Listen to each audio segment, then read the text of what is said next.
사랑하는 펠로십 교회 성도 여러분, 오늘도 또 주 안에서 여러분들에게 복된 하루가 시작되기를 원합니다. 우리가 인생을 살다 보면은요, 오늘날과 같이 예기치 못한 그러한 어려움을 우리가 직면하게 될 때가 종종 있습니다. 이럴 때마다 우리 마음속에 어떠한 그 두려움이 들게 되지요. 예상치 못한 그러한 인생의 문제를 만났기 때문에 그렇습니다. 그런데 이 두려움은 모든 사람들에게 다 똑같이 나타난 그러한 감정이라는 것입니다. 그런데 이 두려움 속에서 두려움을 느끼는 그런 감정 자체가 문제가 아니라 정말 문제는 이 두려움에 묶이는 것. 그래서 이 두려움 때문에 아무것도 할 수 없다는 것. 그것이 정말 우리 인생의 문제라는 것이죠. 오늘 누구나 이러한 똑같은 인생의 어려움을 만나도 우리가 어떤 마음의 그러한 가짐을 갖는가, 이거 굉장히 중요한 그런 문제입니다. 어떻게 이 두려움을 해석하고 극복하느냐는 이 마음가짐에 달려있기 때문에 그렇다는 것입니다. 그래서 이 인생에 오늘 여기 보면 유라굴로 같은 그런 이 광풍을 만났을 때, 이 코로나와 같은 광풍을 만났을 때 우리가 이러한 문제들을 또 어떻게 슬기롭게 극복해 나가야 될지를 오늘 하나님의 말씀을 통하여서 같이 은혜 나누기를 원합니다. 얼마 안 되어 섬 가운데로부터 유라굴로라는 광풍이 크게 일어나니 배가 밀려 바람을 맞추어 갈 수 없어 가는 대로 두고 쫓겨 가다가 가우다라는 작은 섬 아래로 지나 간신히 거루를 잡아 끌어올리고 줄을 가지고 선체를 둘러감고 스르디스에 걸릴까 두려워하여 연장을 내리고 그냥 쫓겨가더니 우리가 풍랑으로 심히 애쓰다가 이튿날 사공들이 짐을 바다에 풀어버리고 사흘째 되는 날에 배의 기구를 그들의 손으로 내버리니라. 여러 날 동안 해도 별도 보이지 아니하고 큰 풍랑이 그대로 있음에 구원의 여망마저 없어졌더라. 아멘. 바울의 그런 이 사역이 지금 계속되는 가운데 있어서 오늘은 바울이 로마로 호송되는 그러한 과정이 그려지고 있습니다. 아마 긴 항해를 통하여서 로마까지 다다라야 되는데 이러한 긴 항해는 사실 그 당시에는 쉽지 않은 그러한 항해였습니다. 바울은 당시에 죄수였기 때문에요, 자기가 인생의 그 경험을 통하여서 이 항해가 얼마나 어렵고 힘든 그러한 때라는 것을 알았지만 그에게는 발언권이 없었고요. 그리고 또 그가 얘기해도 아무도 그의 소리를 귀담아 듣지 않았다는 것입니다. 오늘 바울은요, 지금 이러한 자기 선교 경험을 통하여서 이러한 때에 이 배를 타고 그 지역을 지나간다는 것 자체는 굉장히 위험한 일이라는 것을 그가 익히 알았기 때문에 이 출항을 멈추고 잠시 여기서 머물다가 나중에 그러한 때가 지나면 그때 다시 가자라고 그렇게 제안을 했습니다. 그렇지만 오늘 여기 있는 그런 이 선주나 선장이나 이런 사람들은요, 배를 장기적으로 한 곳에 정박하고 쉬게 되면은요, 그 막대한 경제적인 손실을 입게 되거든요. 그러니까 사실 선주 입장 속에서는 그러한 일들을 하고 싶지 않았기 때문에 좀 힘들고 어렵더라도 무리하게 강행하기를 원했고, 또 백부장은 그 선장의 말을 통하여서 배를 띄우는 그러한 결정을 했다는 것입니다.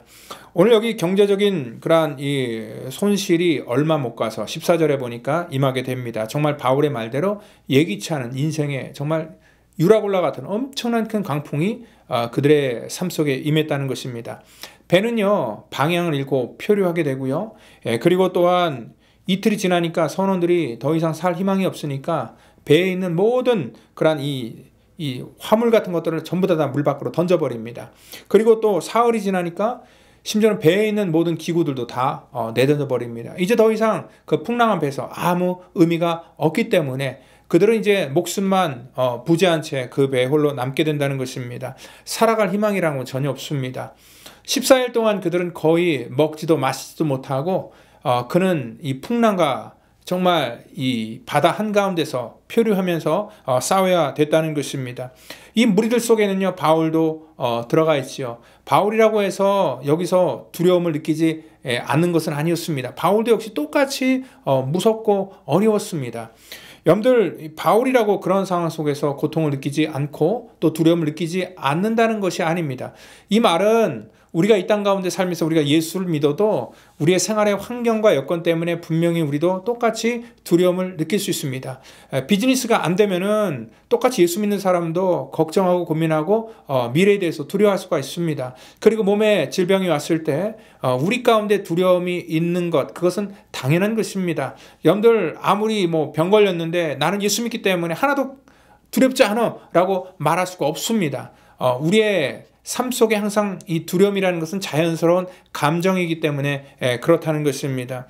오늘 내 힘으로 해결할 수 없는 문제를 만났을 때 우리는 공통적으로 이렇게 믿는 자나 믿지 않는 자나 다 두려움에 휩싸이게 된다는 것입니다.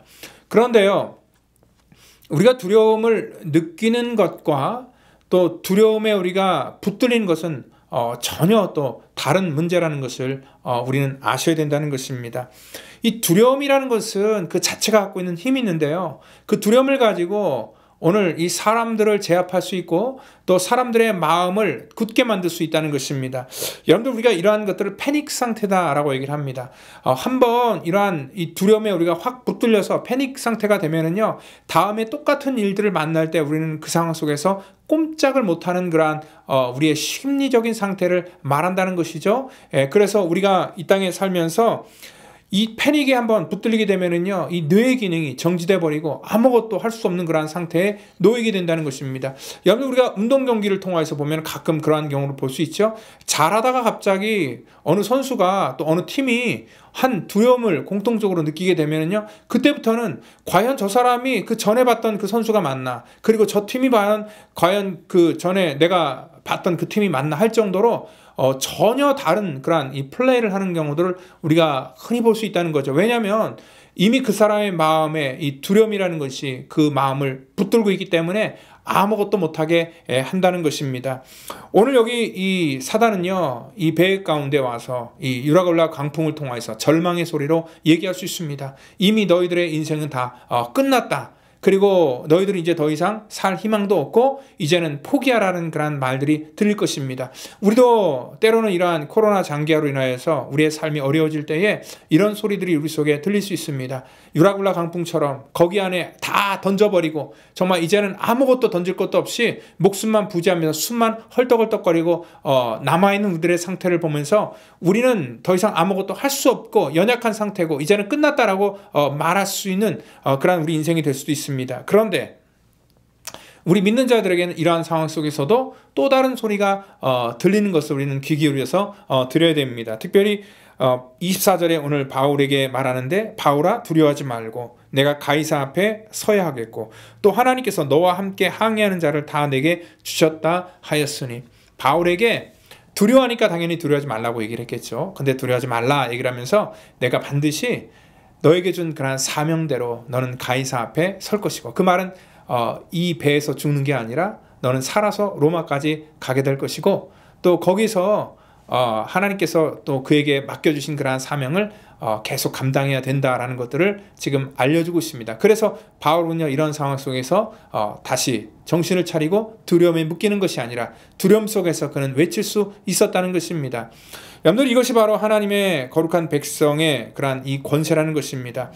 우리 하나님의 믿는 자들은요, 평상시에는 사실 영향력을 발휘하지 않다가도 이러한 두려움 속에서 우리의 영향력이 나타날 때가 굉장히 많다는 것이죠. 특별히 어떠한 사람입니까? 이 바울은 이러한 상황 속에서도 분명히 하나님께 기도했을 겁니다. 우리가 기도의 자리에 나가서 주의 음성을 들을 때에 우리 속에 있는 그러한 밀려오는 두려움이 사라지게 된다는 것을 여러분 분명히 믿으시길 바랍니다. 그리고 우리는 그 두려움이 우리를 주관하지 못한다는 것은 뭐냐면, 그 문제보다 더 크신 하나님께서 우리의 삶 속에 역사하시고 계신다는 것을 우리가 믿기 때문에 그렇다는 것입니다. 이러한 긴 세상에선 아무리 날마다 뭐 사람이 얼마 죽었다, 벌써 이 미국에만 20만 명이 넘게 죽었다라는 그런 얘기가 들려오고요. 또 연일 지역마다 얼마나 많은 감염이 일어나고 또한 경제가 봉쇄되고 정말 안 좋은 소리가 계속 들릴 때, 우리가 세상의 뉴스를 듣고 세상의 소리만 듣고 있으면 우리는 이러한 두려움이 매일매일